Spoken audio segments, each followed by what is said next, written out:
Əqidə satılmır, alınmır mənim millətim. Əqidəsini satan pulla sabah ailəsini, qızını, ailəsini, anasını, atasını, vətənini satar. Dünən demişdim, bir daha təkrar edirəm. Mən türmədə olanda anam can verirdi. Mənə çatdırdılar ki, İlham Əliyevə cənab prezident yaz. Mən yazmadım. Onda belə bir söz işlətdim, məktub yazdım ona. Ana məni bağışla.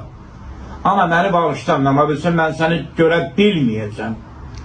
Vidadi İskəndərli manifesti mən ona görə bilməyəcəm.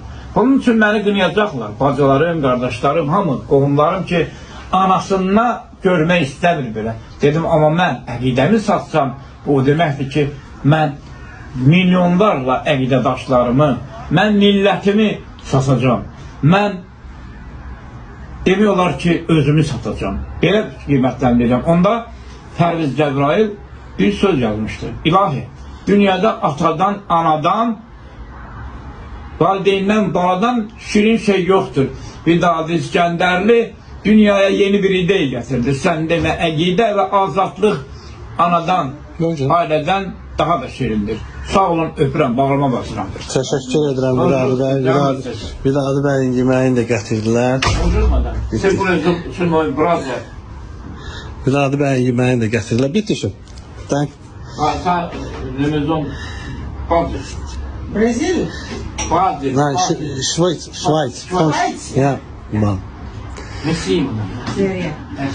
Oldu, sağ olun, öpürəm. Mübariz yolunda. Bugün Topik Yaqublu kimi, Ərzamın kimi, Niyaməddin qardaşımız kimi, yüzlərlə, Talib Bağırzadə kimi, yüzlərlə şərlənib həbs olunmuş mənim 3 babam, 3 qız uşağını həbs edərlərmi? Kimsə İlham Əliyev dəmir yumruq deyir. Dəmir yumruq da 3 çocuğu ağzından süt iyi gələn qızları da həbs edərmi? Bugün Azərbaycanda 20 jurnalist həbs edilibdir. Bugün 20 jurnalist, 300-dən çox siyasi məhbusumuz var. Mən sual verirəm. İlham Əliyevin arxasında və atasının bu xalqa qarşı bu son 50 ildə törətdiyi cinayətləri namusuma, Allahıma and olsun, sakit okeanın suyuyla da yumaq olmaz. Onlar cinayətkardır. Eşad bəy, mən sizə söz verirəm. Mən xalqın qarşısında söz verirəm ki, Heydər Əliyevin qəbrinin üstündən hökm oxunacaqdır. İlham Əliyev isə azadlıq meydanında mütləq və mütləq xalqa qarşı törətdiyi cinayətlərə görə cavab verməlidir. Allah şəfa versin. Sağ